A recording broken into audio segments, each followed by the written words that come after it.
रहीम अस्सलाम वालेकुम welcome to my channel. So students I hope are very well, उम्मीद है खैर खैरियत से होंगे। तो आज अभी नई वीडियो के साथ हाजिर हुए हैं। इस वीडियो में एक्सरसाइज 17.5 का क्वेश्चन नंबर 9 सॉल्व करेंगे। तो क्लास स्टार्ट करते हैं। क्लास स्टार्ट करने से पहले 24 स्टूडेंट मेरे चैनल में न्यू आए हैं तो जल्दी से मेरे चैनल को सब्सक्राइब कर दें and don't forget press the bell icon को लाजमी प्रेस करिएगा ताकि हर नए आने वाली वीडियो नोटिफिकेशन के साथ आप तक पहुंच सके। तो आप जो है क्लास को स्टार्ट करते हैं। तो स्टूडेंट एक्सरसाइज 17.5 से हमारी चल रही है D class 10 and question number 9 से आज इस क्लास में हम सॉल्व करेंगे।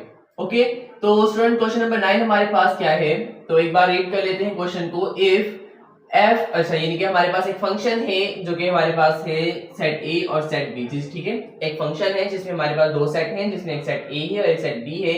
is a function given by f equals to 1 5 2 6 3 7 and 4 8 where a equals to 1 2 3 4 and b equals to n means natural number, then write its domain, codomain and range।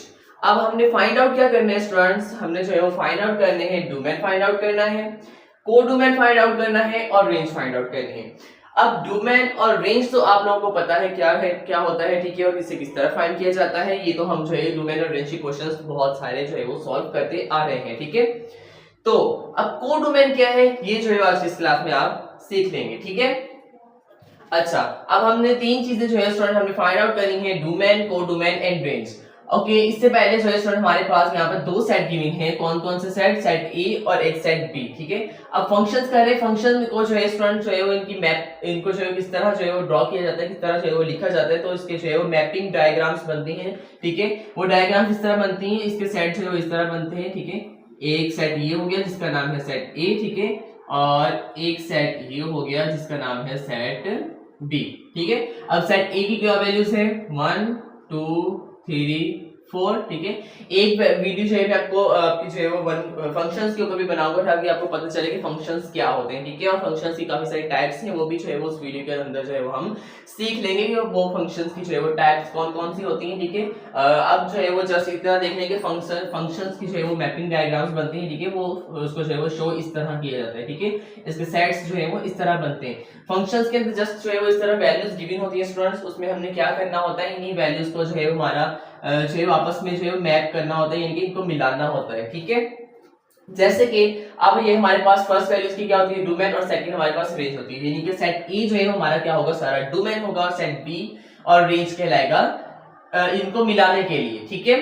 फिर उसके बाद जो है वो हम आगे नेक्स्ट सॉल्व करेंगे, फिर जो है पता चलेगा, ठीक है। इस तरह जो है वो एक डोमेन होता है, एक रेंज होता है, ठीक है। तो इस तरह से हमारे पास आपस में जो है वो 1 को जो है अगर 5 से मिलाना होगा तो यहाँ पर 1 है, ठीक है। यहाँ पर जो जहाँ पर 5 नंबर होगा उसके साथ हम क्या कर देंगे, इससे मिला देंगे, ठीक है। तो ये हमारे पास इसकी मैपिंग डायग्राम बन जाएगी। ओके अब सबसे पहले तो हम सेट में वैल्यूज पुट कर लेते हैं। हमारे पास सेट बी में कौन सी वैल्यूज है, नेचुरल नंबर। अब नेचुरल नंबर कहाँ से स्टार्ट होते हैं, नेचुरल नंबर 1 से स्टार्ट होते हैं। 1 2 3 4 5 6 7 8 9 एंड सो ऑन चलते जा रहे हैं, ठीक है। तो हमने 9 तक नंबर्स रखे हैं, ठीक है। उसके बाद जो है वो सो ऑन कर दिए क्योंकि जो है वो नेचुरल नंबर जो है वो खत्म, तो नंबर्स तो खत्म होते नहीं है, सो ऑन इनफिनाइट होते हैं, वो चलते जाते हैं, ठीक है। ओके अब ये हमारा सेट ए हो गया और ये सेट बी हो गया। अब हमने फाइंड आउट क्या करना है, डोमेन फाइंड आउट करना है, कोडोमेन फाइंड आउट करना है और रेंज फाइंड आउट करनी है, ठीक है।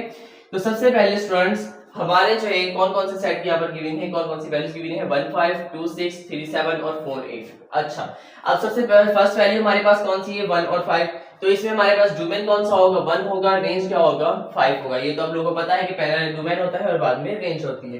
तो स्टूडेंट हमारे पास ये हो गया 1 डोमेन और इसका 5 हो गया ये रेंज। तो ये 1 को जो है हम क्या कर देंगे 5 के साथ इस तरह मिला देंगे। फिर उसके बाद 2 है तो 2 जो है हमारे पास इसके साथ मिलेगा 6 के साथ मिलेगा, ठीक है। उसके बाद 3 डोमेन है और जो है वो 7 रेंज है, तो 3 को जो है 7 के साथ मिला दिया। उसके बाद 4 जो है वो हमारे पास डोमेन है और 8 रेंज है, तो 4 को जो है वो 8 के साथ मिला दिया, ठीक है। तो ये जो है स्टूडेंट हमारे पास मैपिंग डायग्राम सारी ड्रॉ हो गई और ये फंक्शन हमारा कंप्लीट हो गया, ठीक है। अब ये सेट ए हो गया और ये सेट बी हो गया। अब जो है स्टूडेंट हमारे पास डोमेन कौन कौन से थे 1 2 3 4, ठीक है। अब जो सेट ए होता है यानी कि फंक्शन में जो सेट हमारे पास ये फंक्शन बन गया, ठीक है। इनके दो सेट हैं, एक सेट ए है एक सेट बी है। अब ये जो सेट ए है स्टूडेंट ये सारा क्या होता है डोमेन होता है, ठीक है। तो ये हो गया हमारा डोमेन, ठीक है। डोमेन इक्वल्स टू, अच्छा डोमेन की वैल्यूज कौन कौन सी है 1 2 3 4, सेट ए जो है तो है, ठीक है, ये हमारा सारा क्या है स्टूडेंट डोमेन है 1 2 3 और 4। और रेंज कौन कौन सी हुई, रेंज वो वाली वैल्यूज हुई जिनको जो है वो इन्होंने क्या किया है आपस में जो है वो मिलाया है इन वैल्यूज को जो है वो जिनके साथ ही हमारे पास अटैच हुई हैं, जो ये वाली वैल्यूज डोमेन वाली वैल्यूज जिस वैल्यूज के साथ सेट बी में अटैच हुई हैं वो वाली वैल्यूज क्या होंगी, इसकी रेंज होंगी, ठीक है। तो ये तो सेट में सारी वैल्यूज हमारे पास क्या होंगी स्टूडेंट, डोमेन होगी, ठीक है। अब सेट बी में जो डोमेन वाली वैल्यूज जिस वैल्यू के साथ अटैच हुई है, ठीक है, वो वाली वैल्यूज हमारे पास क्या होगी, रेंज होगी। तो ये हमारे आ गया रेंज इक्वल्स टू 5 6 7 8, ठीक है। कौन कौन सी वैल्यू के साथ अटैच हुआ है, 5 6 7 8 के साथ हुआ है, तो ये 5 6 7 और 8, और ये हमारी डोमेन और ये हमारा रेंज दोनों फाइंड आउट हो चुके, ठीक है। देखिए बिल्कुल ही सिंपल, बहुत ही आसान है, ठीक है।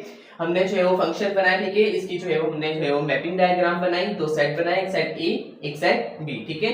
सेट ए की वैल्यू सेट ए में लिखी, सेट बी की वैल्यू सेट बी में लिखी। अब हमारे पास सेट्स गिवन थे, ठीक है, वैल्यूज हमारे पास जो है वो गिवन थी, एलिमेंट्स गिवन थे 1 5 2 6 3 7 और 4 8। क्या करना था, आपस में इनको जो है मिलाना था, 1 5 के साथ, 2 6 के साथ, 3 7 के साथ और 4 8 के साथ, इनको आपस में मिला दिया, ठीक है, ओके। अब उसके बाद हमारा जो सेट ए होता है स्टूडेंट, उसमें जो तमाम वैल्यूज थी वो हमारे पास क्या हो गई, डोमेन। और जो सेट बी होता है, ठीक है, उसमें जो हमारे पास जो जिस वैल्यू के साथ डोमेन वाली वैल्यू अटैच हो रही थी वो वैल्यूज हो गई हमारे पास रेंज।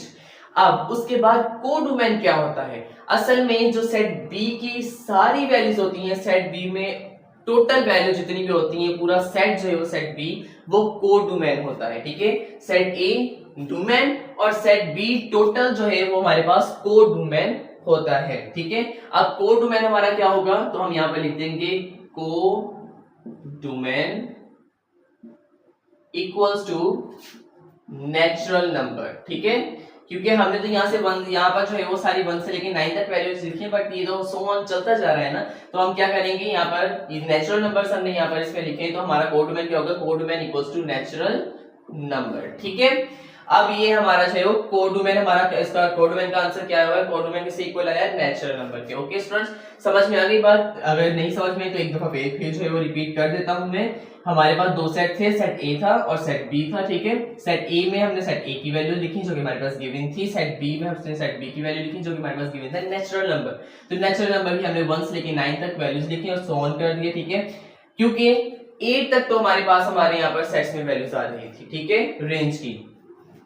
अच्छा, अब हमारे डोमेन वाली वैल्यूज हमारे पास कौन कौन सी थी स्टूडेंट, तो 1 था, 2 था, 3 था और 4 था, ठीक है। तो हमने 1 को जो है वो किसके साथ जो है वो मिलाना था, 1 को 5 के साथ मिलाना था, तो 1 को 5 के साथ मिला दिया।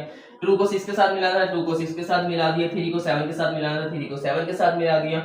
और 4 को 8 के साथ मिलाना था, तो 4 को 8 के साथ मिला दिया, ठीक है। अब ये सारे अटैच हो गए एक दूसरे के साथ। अब जो सेट ए था स्टूडेंट्स, तो सेट ए वाली सारी वैल्यूज हमारी हो गई डोमेन, और सेट बी में जिन वैल्यू के साथ डोमेन वाली वैल्यू अटैच हुई थी, ठीक है, मिलाई थी हमने, वो वाली वैल्यूज हमारे पास होगी रेंज। ये डोमेन हमारा फाइंड आउट हो गया और ये रेंज भी फाइंड आउट हो गया, ठीक है। 1 2 3 4 ये डोमेन की वैल्यू हो गई, 5 6 7 8 ये रेंज की वैल्यू होगी, ओके।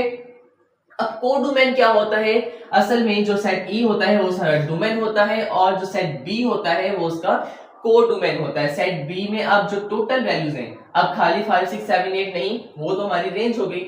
ये जो सारी वैल्यूज आ रही हैं सेट बी टोटल मुकम्मल कंप्लीट, ठीक है।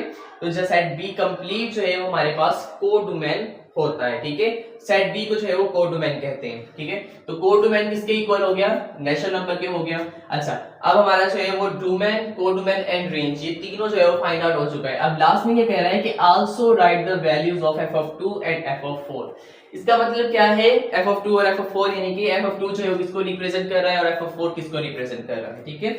तो ये भी बहुत आसान है। अब यहाँ पर देखें, f(2) जो है वो किसको रिप्रेजेंट कर रहा है, f(2) यहाँ पर हमारे पास 6 को रिप्रेजेंट कर रहा है। यहाँ पर देख लें, f(2) किसको रिप्रेजेंट कर रहा है, 6 को रिप्रेजेंट कर रहा है, तो ये हमारे पास इसका आंसर आ गया 6, ठीक है। और इसी तरह ये पूछ रहा है कि f(4) जो है वो किसको रिप्रेजेंट कर रहा है, तो f(4) हमारे पास किसको रिप्रेजेंट कर रहा है, 8 को रिप्रेजेंट कर रहा है, ठीक है। और ये इसका आंसर आ गया 8। देखिए कितना सिंपल सी बात है, f(2) हमारे पास किसको रिप्रेजेंट कर रहा था, ये हमारे पास क्वेश्चन में ही आंसर लिखा हुआ है, ये रहा कि f(2) जो है वो 6 को रिप्रेजेंट कर रहा है और f(4) किसको रिप्रेजेंट कर रहा है, f(4) जो है वो 8 को रिप्रेजेंट कर रहा है। ठीक है, तो ये हमारे पास है स्टूडेंट, यहाँ पर जो है हमारा क्वेश्चन जो है हो चुका है सॉल्व। इसमें जो है वो हमारे पास दो सेट गिवन थे, सेट ए और सेट बी। इसका जो है हमने को डोमेन फाइंड आउट करना था, डोमेन भी फाइंड आउट कर लिया। डोमेन की वैल्यू आई है 1 2 3 4। रेंज तो फाइंड आउट करनी थी, रेंज की वैल्यू आ गई हमारे पास 5 6 7 8। और कोड डोमेन जो है हमारे पास जो है वो हमने नई चीज सीखी, कोड डोमेन। ठीक है, कोड डोमेन क्या होता है वो भी पता चल गया। जो सेट बी होता है वो कोड डोमेन होता है। ठीक है, तो कोड डोमेन की वैल्यू जो है हमारे पास नेचुरल नंबर थी, तो हमने नेचुरल नंबर लिख दिया। और यहाँ पर जो है हमारे पास हमारा आंसर जो है वो कंप्लीट हो गया, क्वेश्चन कंप्लीट हो गया। होप सो आपको समझ में आ चुका होगा। ज्यादा मुश्किल नहीं है, बहुत ही आसान है। थोड़ा सा जो है वो इन्होंने टिपिकल कर दिया था वो आप लोगों के लिए। ठीक है, कि जो है स्टूडेंट जो है वो ऐसे क्वेश्चंस को देखे थोड़ा सा घबरा जाए। ठीक है, लेकिन घबराने वाली बात तो है नहीं, बहुत ही इजी, बहुत ही आसान से क्वेश्चंस हैं। जस्ट जो है वो थोड़ा सा जो है अपना माइंड जो है यहाँ पर यूज करना होता है। ठीक है, अब बहुत देखें कितना सिंपल क्वेश्चन था, जो देखने में कितना मुश्किल लग रहा था। ठीक है, जस्ट डोमेन और रेंज फाइंड आउट करना कितना आसान था। ठीक है, जो फर्स्ट सेट हो गया ये सारा डोमेन हो गया, ये हमारे पास सारी इसमें जो ये वाली वैल्यूज हमारी रेंज की हो गई। और सेट बी टोटल ये हमारे पास हमारा कोड डोमेन हो गया। ओके, इसी तरह f(2) हमारे पास 6 को रिप्रेजेंट कर रहा था, ये भी हमने लिख दिया। f(4) जो है वो हमारे पास इसके इक्वल है 8 के, ये भी हमने जो है वो लिख दिया। ठीक है, तो यहाँ पर हमारे पास जो स्टूडेंट हमारा क्वेश्चन हो चुका है कंप्लीट, और ये सारा जो है वो इसका आंसर है।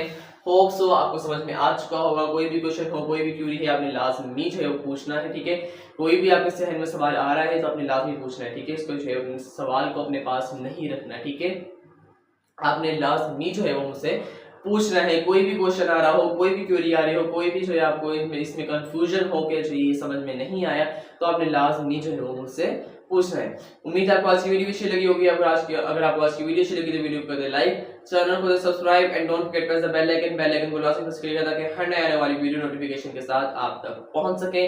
अगर मैथ की वजह से कोई भी सवाल है तो आपने लाजमी पूछना है। मेरा कमेंट सेक्शन में पूछ सकते हैं। मेरा व्हाट्सएप नंबर जो है आपको स्क्रीन पर शो हो रहा होगा, व्हाट्सएप नंबर से पूछ सकते हैं।